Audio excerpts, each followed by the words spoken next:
Welcome to Awesome Movie Year, the podcast where we take a look back at an awesome year for movies, which is every year. I'm Josh Bell, film critic and writer, and I'm joined by my co-host. I'm Jason Harris, filmmaker, comedian, and we want you Vitalonis to love this episode.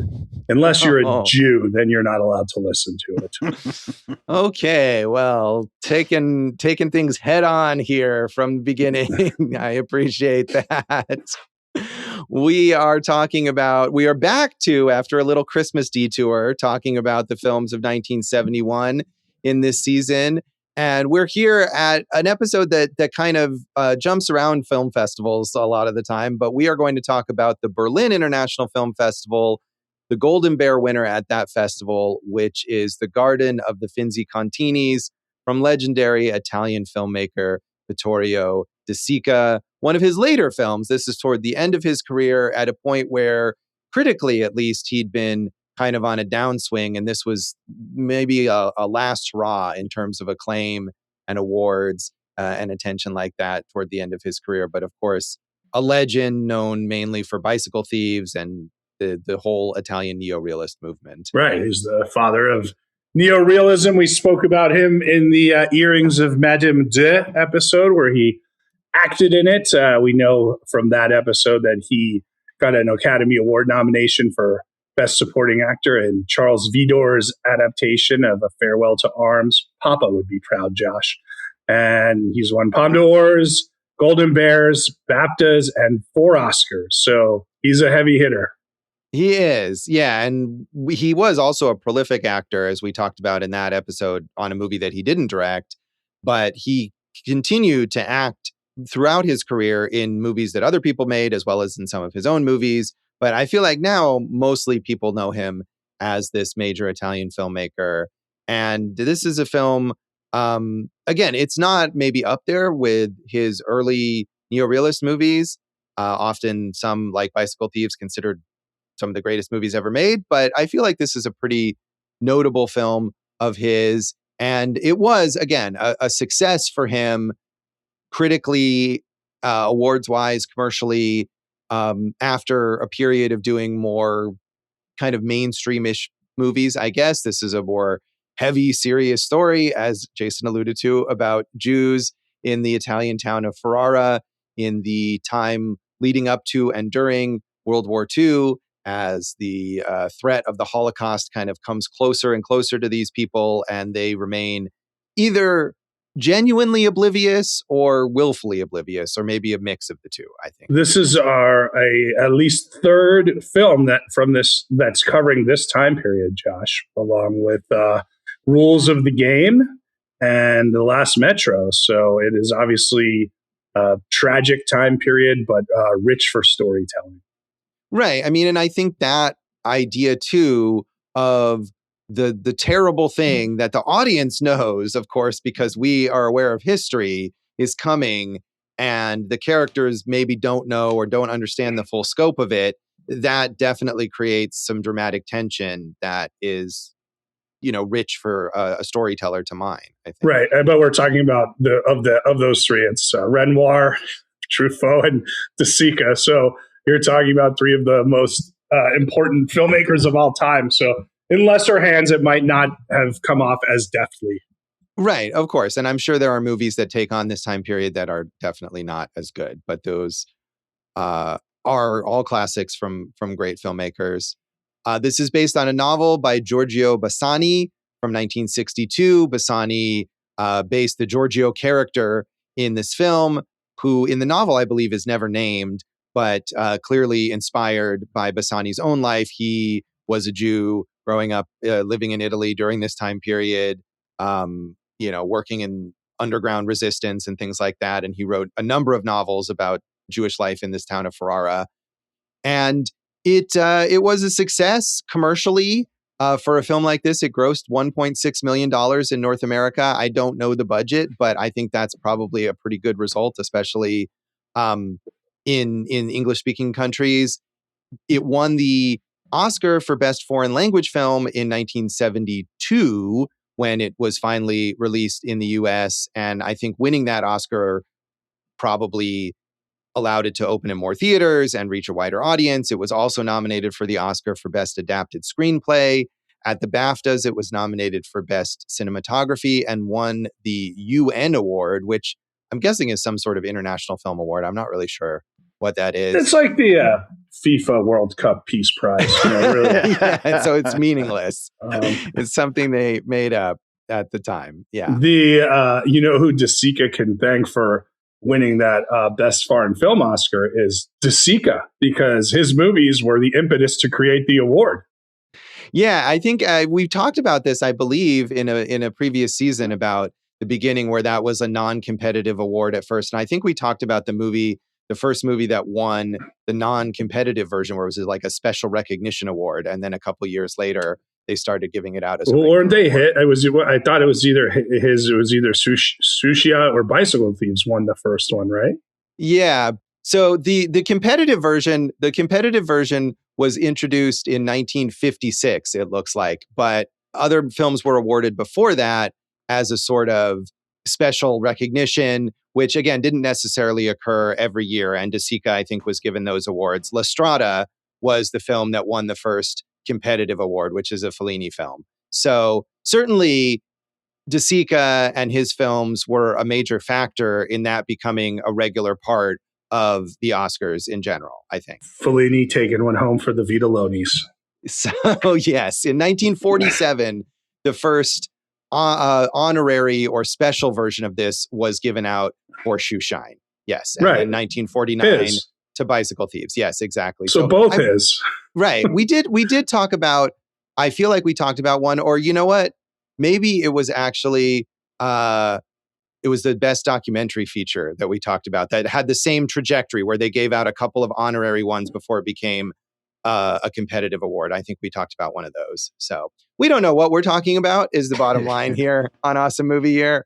But well, Jason, Josh, that is relevant to a lot of the characters in this film. You know, like you said, some of them are just living in naivety about what's going on in the world. So, and in the end, there are major consequences.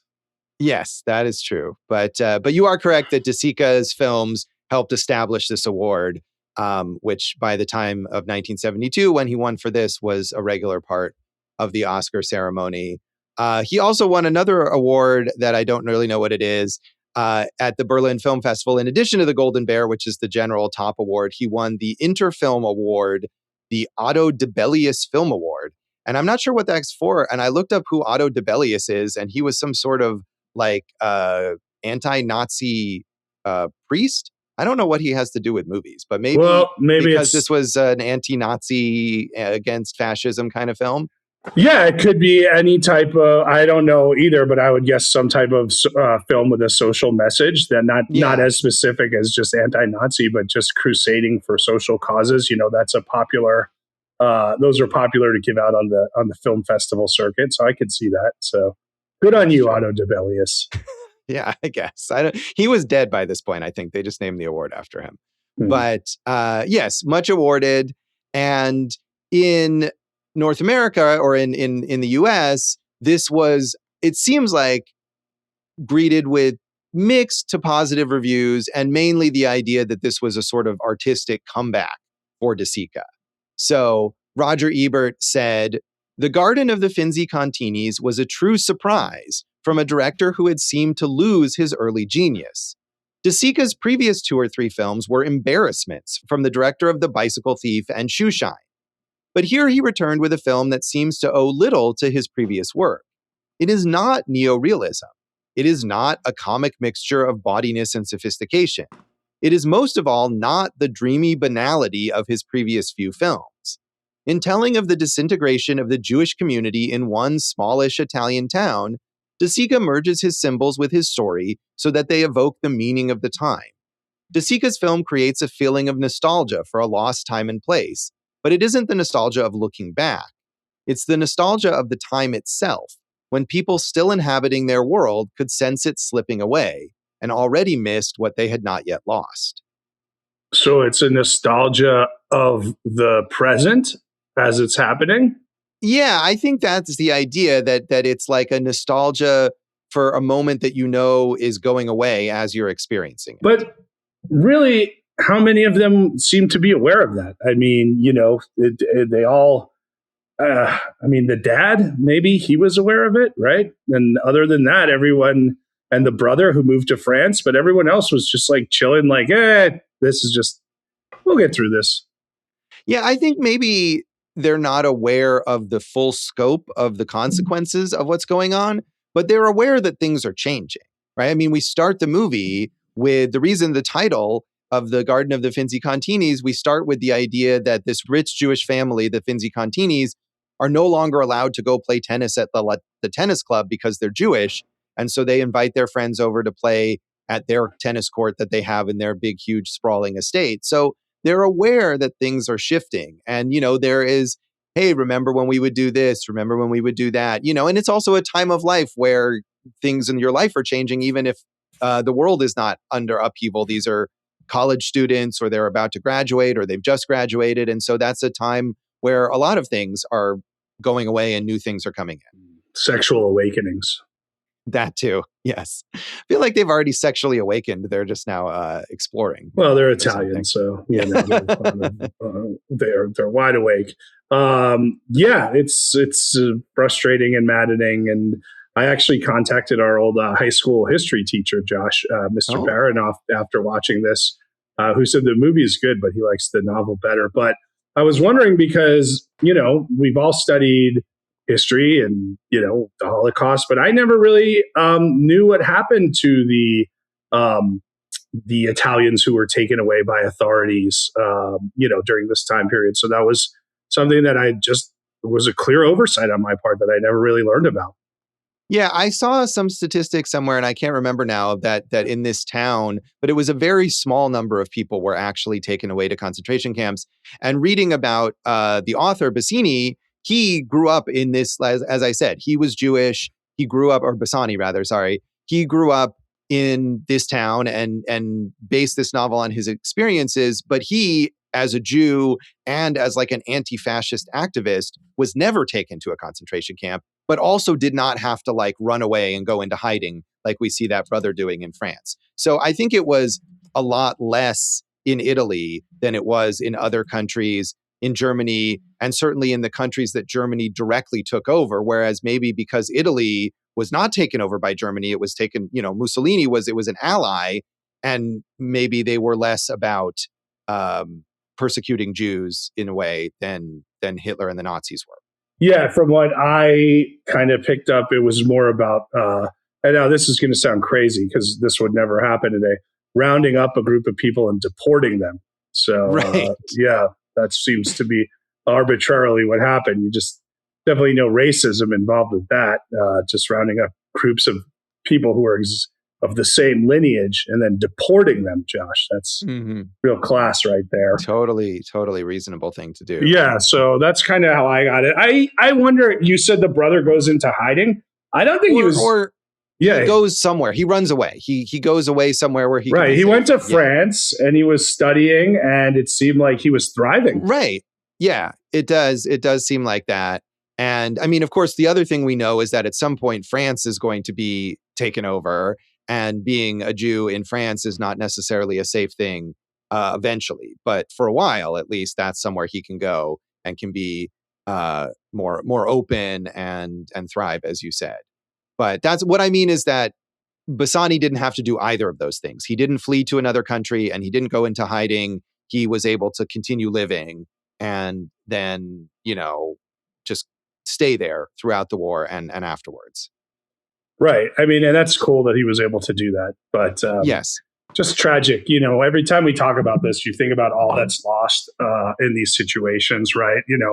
Albert Einstein having to leave Germany, and obviously America becomes the beneficiary of that. But how many people didn't get to leave? How many great artists or scientists or just nice people didn't get to, contribute to the world as much as they could have?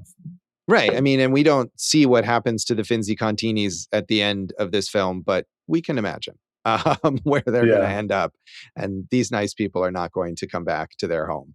So Vincent Canby in the New York Times was less enthusiastic. He said, "Oh, what a shock." The Garden of the Finzi-Continis is certainly the best film that Vittorio De Sica has made in years. But the shabby habits he acquired when directing such things as Sunflower and A Place for Lovers keep intruding upon this new, much more ambitious work to render it less affecting than it has every right to be. Mr. De Sica's way with an end-of-era romance is to shoot almost everything in soft focus, as if he didn't trust the validity of the emotions in what seems to be a perfectly decent screenplay. The film's mood of impending doom is not discovered by the viewer, but imposed on him by a syrupy musical score and by a camera that keeps panning to and from the sky, and shots of the sun, seen through the same sort of treetops that hover over the actors in the world of Newport cigarettes. This is particularly frustrating because it has the effect of constantly reducing and denying the complexities of the characters and the performances.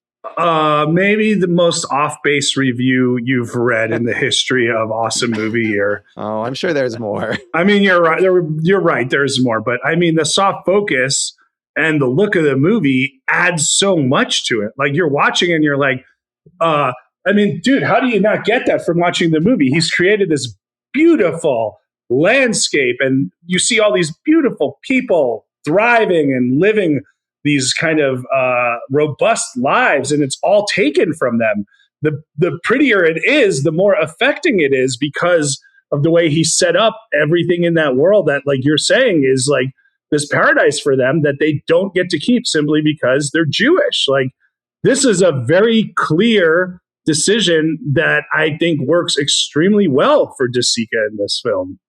Yeah, no, I agree. And it seems like reading these reviews and also looking at other reviews that I didn't include, all of these critics seem to be really wanting nothing more than De Sica to make a movie exactly the way he made movies in the 40s. And because this is a slight return to form, it's all disappointing to them maybe that it's not exactly the way he used to make movies, 30 years earlier or whatever. And I agree with you that part of what's powerful about this movie is it has that gauzy kind of sense of nostalgia, and it has this coming of age romance or whatever. And he shoots it in a way that you would expect a movie like that to look, but then it brings in this heaviness of what we as viewers know is going to happen and what the characters eventually realize is going to happen. And that contrast is a big part of what works about it. Yeah, I mean, that's very clear. That's like, I feel like a clear artistic choice that makes so much sense. To claim that he or that he needed a crutch for his own screenplay is just totally missing the point of this thing. These critics are like the film bros of the 1970s, basically. Like, they're never happy with what the filmmakers that they claim to love are always doing. Right. Yeah, it does. I mean, I didn't include the Village Voice review, but it basically, the entire review is just about like listing ways in which this movie is not a neorealist movie. It's like, okay, you're right, but what about the movie itself? Right. Did he sign a contract after helping create, and popularize neorealism that he had to stick within those parameters for the rest of his career? I'm very confused by that. Right. No, but I think Dave is right that happens a lot now too, that filmmakers start out and they have big successes artistically with a certain kind of film, and people don't want them to branch out. And not that changing and branching out doesn't sometimes fail. And De Sica, I mean, part of the reason that people expected more of this film is because it was a bit of a return and he had made a lot of movies that people really didn't like. But yeah, that's not fair to a filmmaker to hold them to the style of a movie, again, from like 30 years earlier or something. Well, I guess he just has to deal with the lack of success cuddling his Oscar and Golden Bear for this one. Right.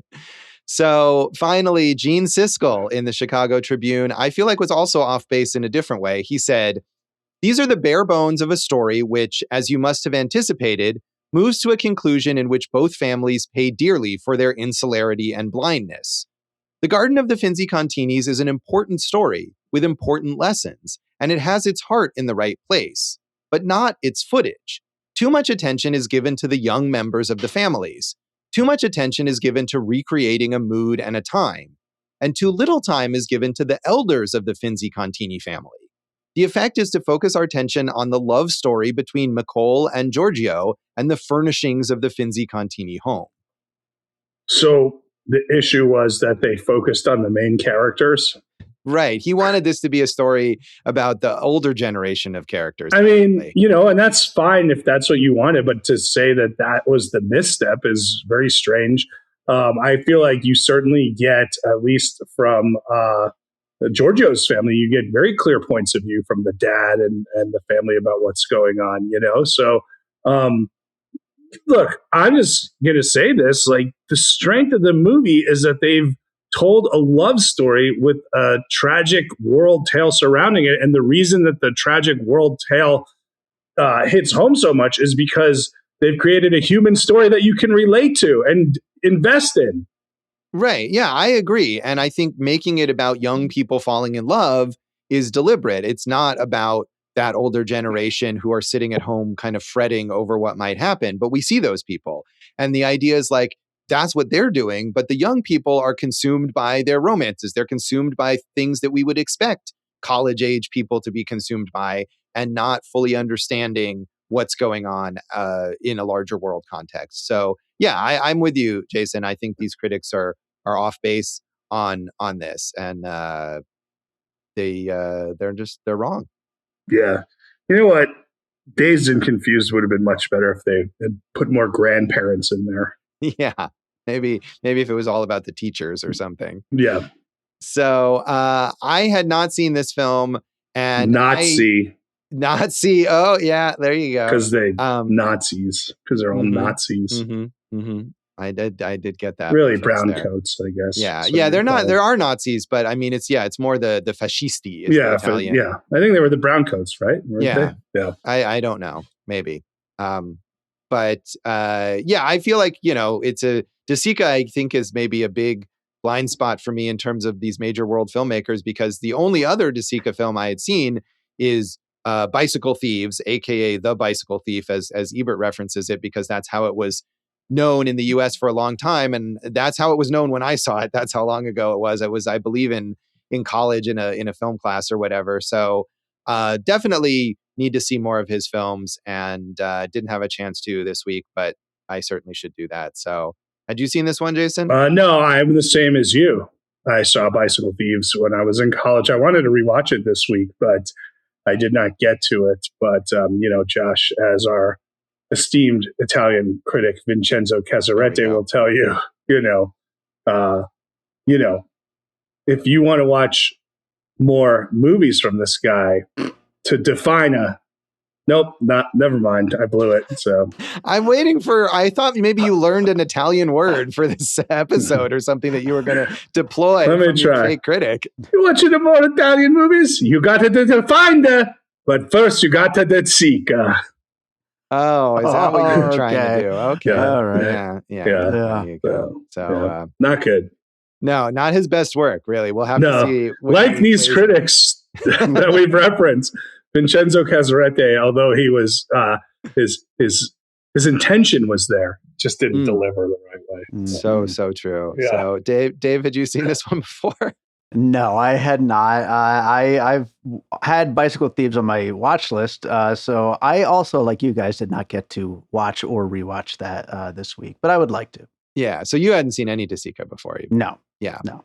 Well, we're all Philistines, as we established. No. Don't know what we're talking about. We're only here. Partial Philistines. Dave's the full Philistine. That's true. Yeah. We win. Yeah. So anything else you want to say about the background of this film, Jason? You mentioned the novel. Bassani had two other novels adapted into films: Long Night, 1943, and The Golden Rimmed Glasses. I don't know those ones. Not as famous as this one. Well, he did ask to have his name removed from the credits because he disagreed with certain things De Sica was doing. Yeah, although it seems like this follows, just from the summary, most of the plot fairly closely. It's the sexual relationship between Nicole Finzi-Continis and the strapping non-Jew who is part of their friend group that I guess was... The communist? The communist. And that's not explicit in the novel, it seems like, and that is in the movie, and that was maybe the main sticking point. Although I feel like it works fine in the movie, so what does he know? Anyway, we'll come back and talk more of our general thoughts on the Garden of the Finzi-Continis.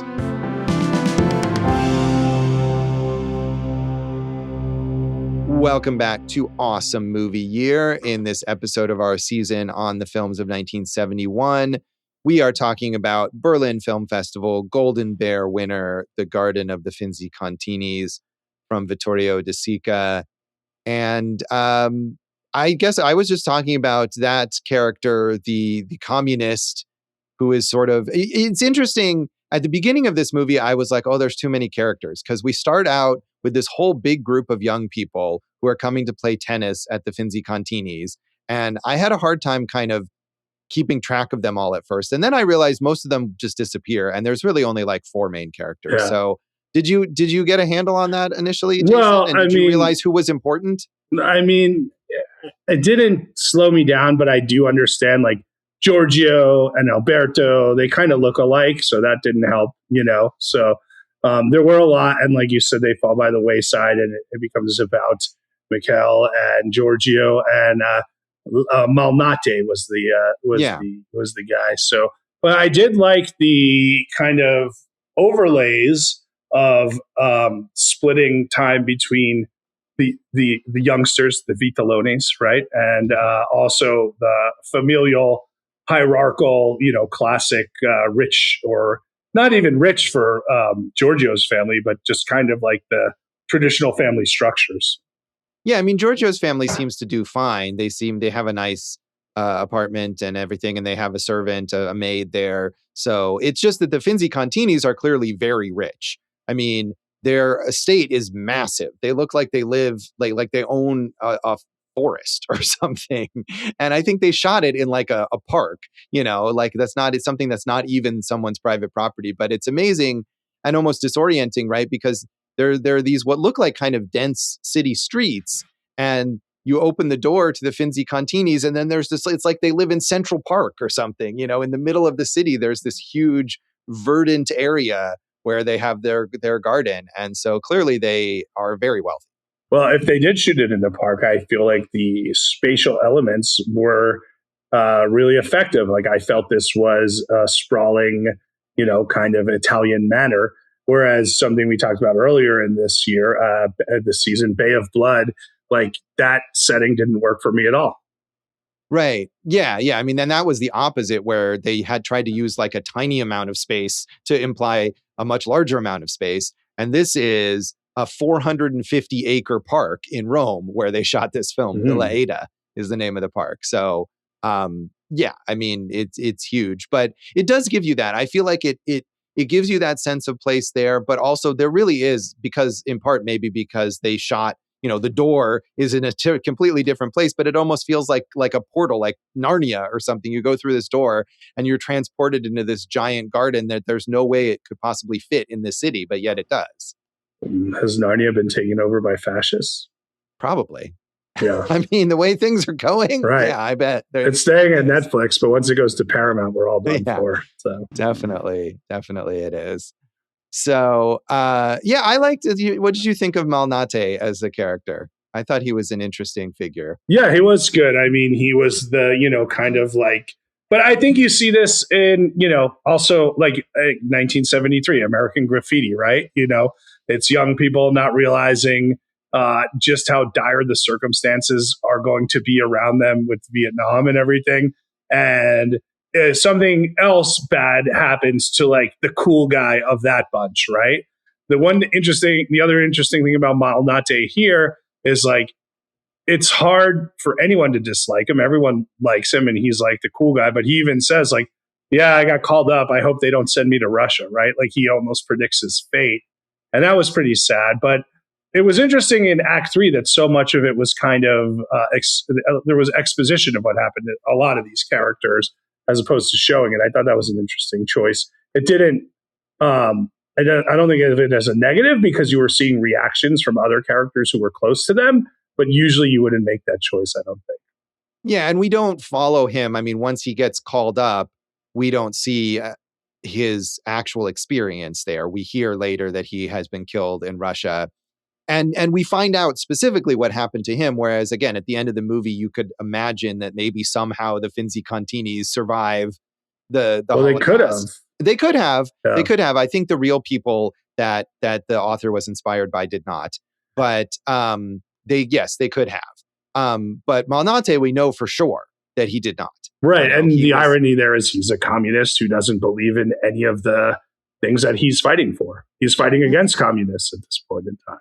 Right. And he is, and I think that's why he's interesting, because he's not a Jew, but he's a very anti-fascist activist. And he never at any point like abandons Giorgio or the Finzi-Continis saying, oh, I can't be associated with you or whatever because of the laws. He is bold about being associated with them. He says to Giorgio, oh, let's go out. Let's do this. He wants to be, a sort of an ally. But in a way, he's also like, it's easy for him to say, oh, let's go out to Giorgio because he won't be arrested for being a Jew. But, Giorgio would be. So I did think that was an interesting character. But obviously, he's kind of secondary to Giorgio and Nicole Finzi-Contini, who are the central characters, and that's their relationship or kind of non-relationship that Giorgio wants. Yeah, there's a toxicity to it, and it's interesting that it wasn't just like this kind of like storybook romance, right? Like there was a whole push and pull between them that ended with nothing happening. I really thought so. The ending of what happens is right. The fascists are there, and one of Giorgio's brothers has already escaped to France, and he asked Giorgio if he wants to stay with him, and Giorgio says, no, I have too many ties back home.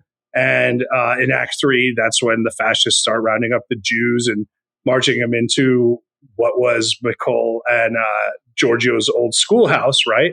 Now, instead of teaching, they're just holding people captive there, I guess. So what happens is you see all the Finzi-Contini from grandma down to Nicole marched in there, and then you see Giorgio's dad, and he has a conversation with Nicole, basically saying, yeah, everyone else escaped except Malnati. He got killed, right? But the rest of my family's good.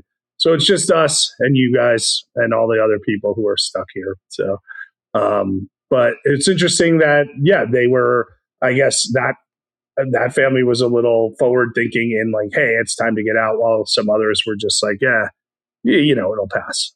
Right.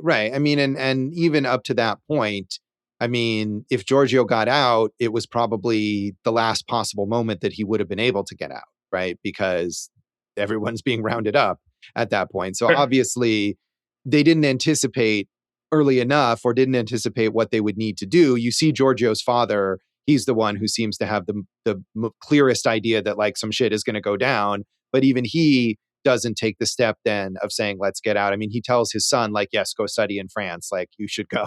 But he obviously doesn't get out himself.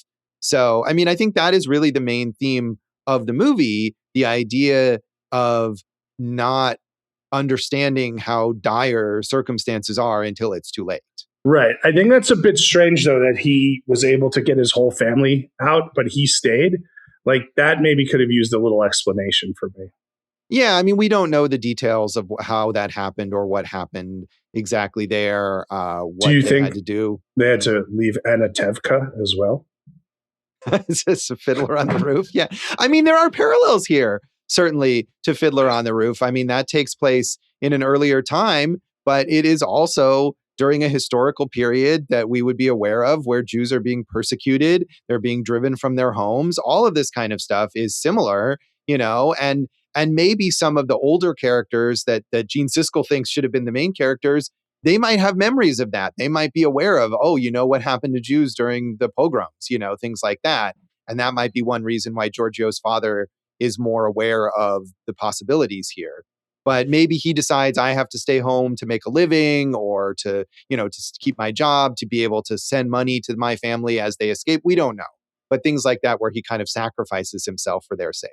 Talking about like other time periods when we're in France and, we're sitting with Giorgio's brother and his kind of friends who are all students. Giorgio sees the Holocaust number on one of the students' arms, and he doesn't know what it is. And the guy tells him about Dachau, and it is like one of the more harrowing. I mean, look, like just from a literary description, the way he does it is pretty incredible and pretty memorable. Of like, it's a hotel, and there are 100 beds per room, and each bed is worse than the last. It's just like really interesting storytelling there. Yeah, I mean, what I thought was also interesting about that is that I think we usually assume is that if you see that number tattooed on someone, like they were in a concentration camp and they only survived because the war ended. And this guy was able to get out because he's not a Jew, right? He was put into a camp because he was an activist. He was an anti-Nazi person. He was an anti-war activist. And once he denounced his views, they let him go because he wasn't Jewish. And that was not something I was aware of as like happening in those places. And he basically calls himself a coward and that he didn't stand for anything. He just wanted to, kind of live. And I mean, you can't fault a guy for that, Oh, no, totally. I just didn't realize that was a possibility at one point, that if you were not a Jew, but you were taken for, dissident activities, that you could repudiate that and they would actually let you go. Maybe this was because it was a little earlier on and maybe toward the end of the war, they wouldn't do that anymore. But I thought that was fascinating. Do you think that there needs to be a comeback of riding bicycles while wearing suits? I feel like no, probably it seems uncomfortable, but they enjoy themselves here in this movie. We're talking about all of this like heavy Holocaust stuff, but so much of the movie is not that. It's just these young people, they're spending time together, like you said, the sort of sexual awakening or exploration and the romance. It's funny too. There's like some good when Giorgio wants to go hang out with the communists, the guy asks him, do you want to go to the brothel or the cinema? And I was just like, what would we all choose? But that's why, in a way, that's what makes this so expertly crafted, because I do think when you mix those tones or like those serious subjects with like kind of your everyday story, it could go terribly wrong for you. But I think it was very effective here by De Sica. So to me, it was real craftsmanship. Yeah, no, I think so too. And I want to, you bring up the brothel, and I want to see what you think about, we haven't talked that much about Alberto, who is Micole's brother, who is sickly. And the movie, I don't think ever specifies, but I guess in the book, he has lymphoma, he has cancer, and he dies before he thankfully, I mean, I don't know if it's thankfully, he doesn't end up dying in a concentration camp. He dies at home of cancer instead. I mean, what kind of choice would that be? But before that, earlier in the movie, when he's a bit healthier, I thought he has this one conversation with Malnati, who's this big, like you said, he's a cool guy. He's clearly a ladies' man. He loves the hookers. He loves going to the brothels. And he's talking to Alberto, and he's like, so you haven't ever been with a woman? You didn't even go to a brothel? And Alberto's kind of like, that's not for me. And the way his dynamic in that one scene with Malnati, who again is this big, like kind of strapping masculine guy, and Alberto is this more slight, fragile guy. I wondered if the movie was implying that Alberto was gay. But then one review that I read, and I kind of wondered this briefly in the movie as well, but it may have been Vincent Canby or one of the other reviews I read, says that the movie implies that Alberto and Micole are incestuous. I never got that at all, the incestuous vibe. And I always look out for it. No, I don't. But, no, I thought you were going to take it a different way and say that like it's implied that they did go to the brothel and he got like syphilis before it was curable. Oh, yeah, I don't think so. That was not. Is that what you got out of it? No, I didn't get any of that out of it. That's why I'm asking you. I didn't know where you were going with it. Josh, what I love is that, the Holocaust is coming in this movie. The world's most tragic circumstances are about to take over these places, but you're still looking for gay undertones. Well, I think the movie is giving me those, and obviously somebody, at least one critic, saw the incestuous undertones, which I wondered about as well. And I mean, I guess did you think that? Well, I did. My thought process was, because I think that happens first. And there's this scene between Micole and Alberto, and they kiss on the lips, which maybe it's like, well, are they incestuous or are they just Italian? And so a little from column A, right? But as that was happening, and they just did seem a little overtly touchy. And I was like, oh, is that what they're going? And then I think right after that is the scene between him and Malnate. And that made me think, oh no, they're not implying incest. They're implying that, he has this ease, and McCall can do that with him because he's gay. And like, there's no sexual aspect to it because he wouldn't ever want her because she's a woman. So that was kind of how I processed those scenes. I guess I was blinded by the impending doom of all the Jews, Josh, from that were there. I feel like that's early enough in the movie that, yes, obviously the impending doom is there, but the movie wants you to forget about the impending doom. It does a great job of that. I would agree with that. And when it reminds you it's there for a specific reason, like this soft focus stuff, there's that shot in McCall's room. I actually watched it twice, where it starts on a rose and it zooms out on the rose, and it's a mirror shot of the rose, and you see McCall in the background, and you're like, God damn, that's a shot right there. But they had such cool, like really, like you're talking about, it makes you want to forget, like this love story, which we really, I think, got to dig a little more into because of, it was, I would almost compare it to Wuthering Heights, but not consummated, right? Like, the love of these two going back to childhood and how deep their love was. And one just falls completely out of love. And does that have to do with the idea that Giorgio is of a lower class than McCall? And Giorgio, can't stop loving her. Right. I mean, and Giorgio's father says essentially what you just said, that it's because of the class difference. And the Finzi-Continis are so rich that I think Giorgio's father says something along the lines of like, it's as if they're not really Jewish, which I think is a central theme here, because it's like, no matter how rich you are, if you're Jewish, you are fucked here. It doesn't matter that the Finzi-Continis are that wealthy. They can't buy their way out of this. And at one point, McCall says, oh yes, father has, donated all this money to the fascist party or something, as if that's going to protect them, but it doesn't. Gee, what does that sound like?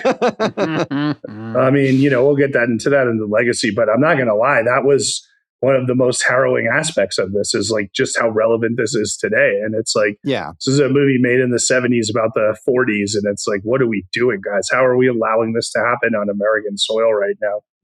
Yes. Two lines that I wrote down. At one point, Giorgio says to McCall, I wasn't even able to persuade you to let me love you, which I thought is like a great heartbreaking, teenage love type line, right?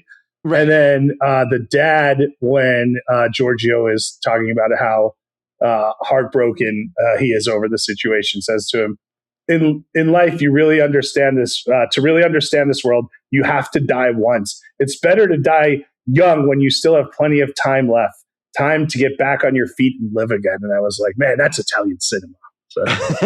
Right. And of course, the sad thing is that that's so true, right? For a young person, he's talking about getting your heart broken. And it's good that you're, 22 or whatever it is, and you're getting your heart broken now and having that experience now because you have all this future ahead of you. But these people don't have a future ahead of them. I mean, maybe Giorgio does, right? Because he's escaped, and because he's based on Bassani himself and Bassani lived, we can imagine that maybe he does escape and does have a life, but McCall doesn't.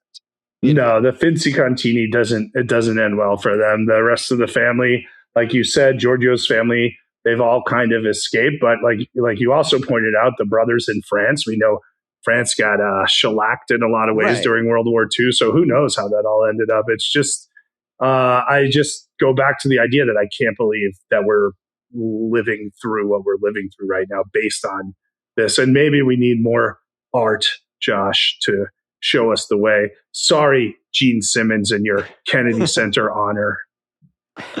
I mean, it is interesting though, because you want, that's true. That's true. You want to watch a movie like this and think, oh, we know better now, or we see what happened and know because of this, that this happened, that it wouldn't happen again. And what's crazy to me too, is that if you watched this movie in 1971, you could think that and probably be right. But you watch it now and you're like, oh, I don't know. Yeah. What is that time period? And like, how extreme do you have to go to make sure that it doesn't happen again? Mussolini was tarred and feathered, deservedly so, so like, is that what it takes when you have a leader that's so evil? Do you have to go that far and be like, look, we're going to make an example out of you so no one else follows in your footsteps. Like, I don't know. Yeah, maybe, but that is outside the scope of this film. Dave, any thoughts? They've solved this About the political movies. quagmire we're in. So. Yeah, it's all so depressing. No, just a couple of quick things. To bring back to the incest remark, and also the idea that Josh was saying earlier about like not getting bearings necessarily on all those characters at the beginning. I was a little confused about. I thought they were brother and sister, Giorgio and Nicole, and in the beginning, and then when she makes that remark later on, it would be like making love to my brother. I was like, oh, is that on purpose? Is it a callback in a way? I don't know, but that was one thing I was thinking of. The other thing is that it's actually scored by De Sica's son. Yeah, who did, I think, a lot of scoring for him, right? So, yeah. Yeah, so it would be like making love to my brother. You want him to be like, well, cool. You've already done that. Let's do it. Yeah, you're into that, so let's do it. Yeah, I missed all those things. I guess, like you said, Josh, there were a few characters that looked alike. Maybe I was too busy just trying to keep track of the movie, but to not catch that. But I do want to once again just say, visually, I think so much was added to the look.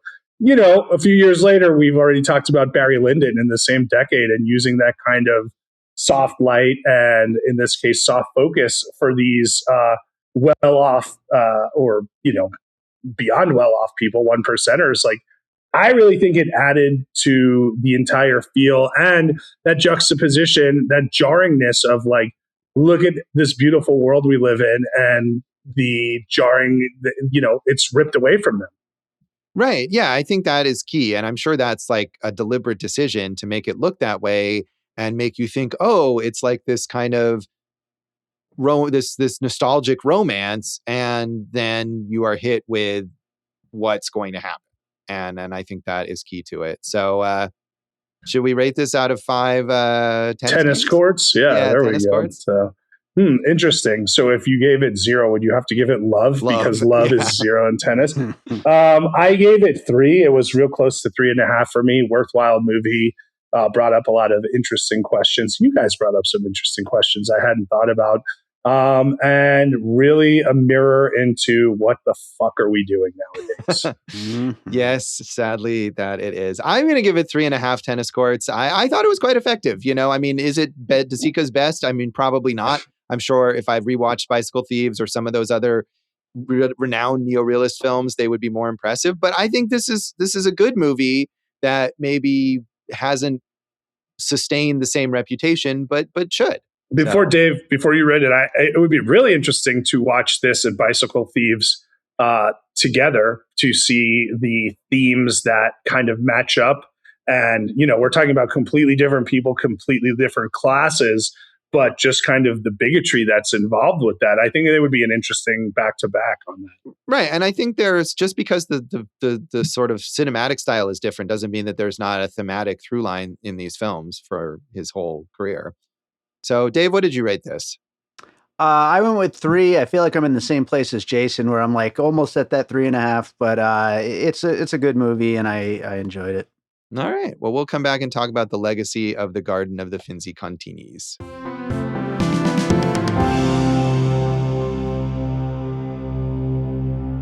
Welcome back to Awesome Movie Year. In this episode of our season on the films of 1971, we are talking about Vittorio De Sica's The Garden of the Finzi-Continis. And as we said, this is sort of the end of De Sica's career. This was really the last major acclaimed awarded film that he directed. He made a few more films as a director. He continued to be a pretty prolific actor and acted even more all the way until 1976. But this was really the twilight of his career. And of course, since his death, he's still regarded as, one of the major figures of world cinema of the past 100 years.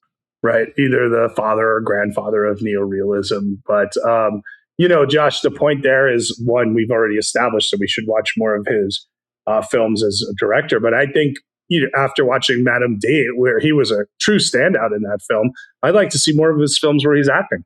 Right. And he did work with, Dave, you mentioned his son, and his son was a composer, but also a director. And I think the last few things he worked on were directed by his son. So, he kind of passed that on. But yeah, I haven't seen, I think there's some weird Italian movie that I watched one time.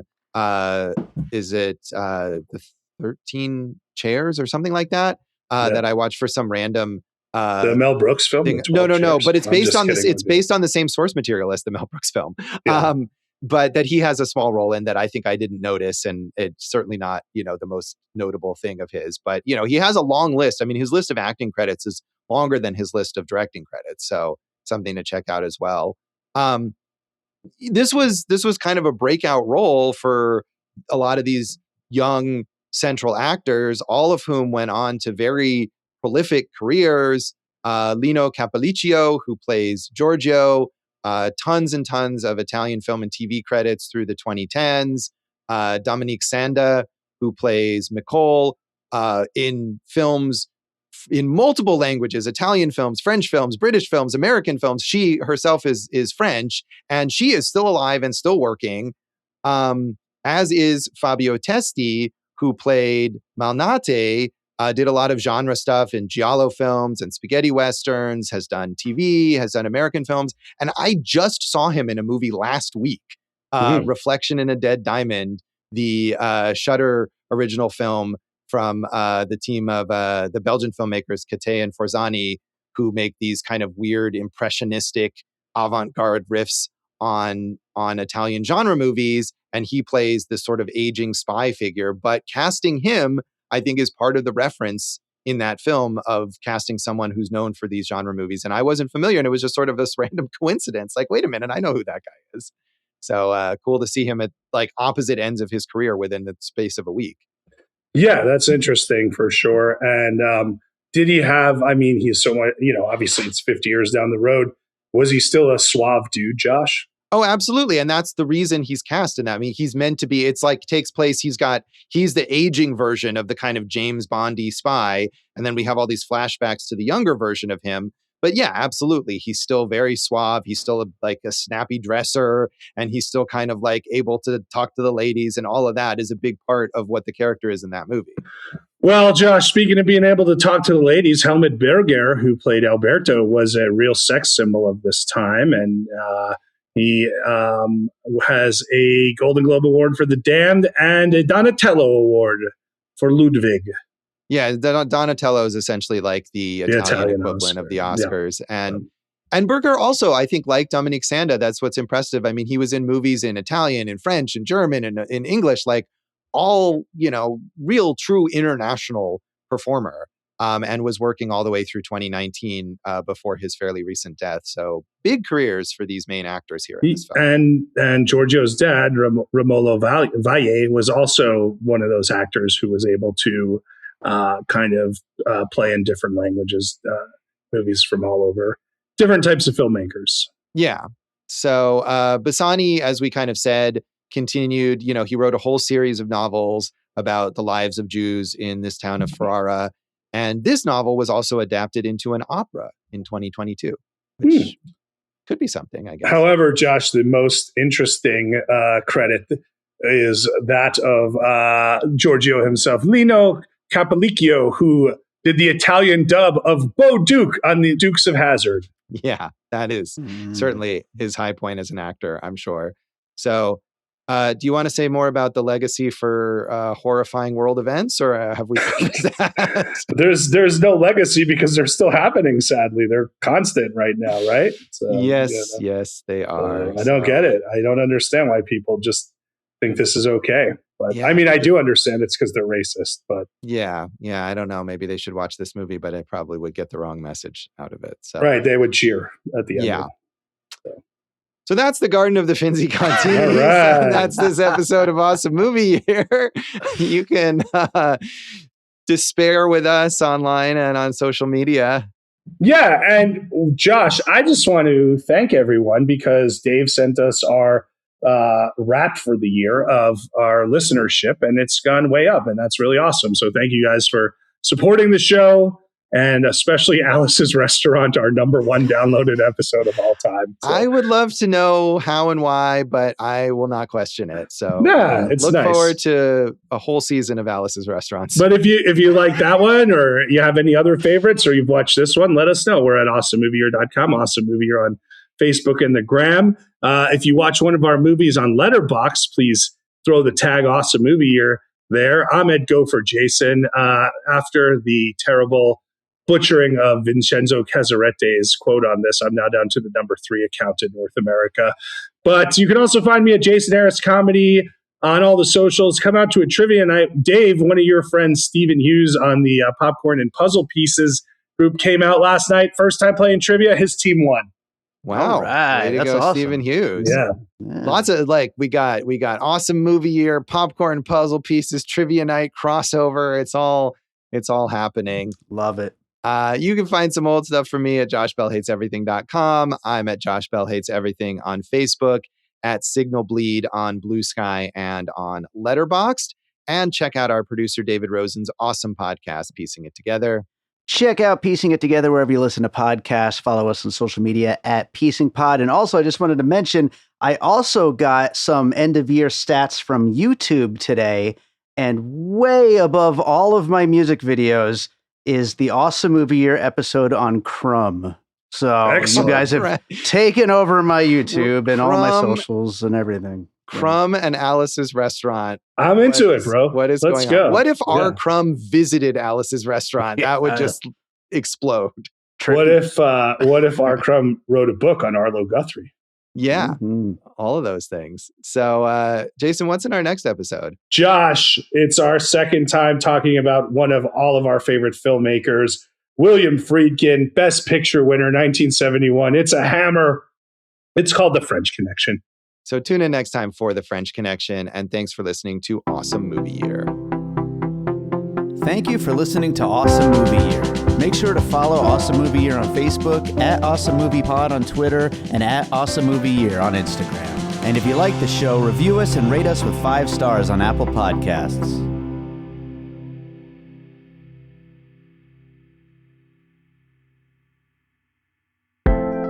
An All Points West production, produced by David Rosen in Las Vegas.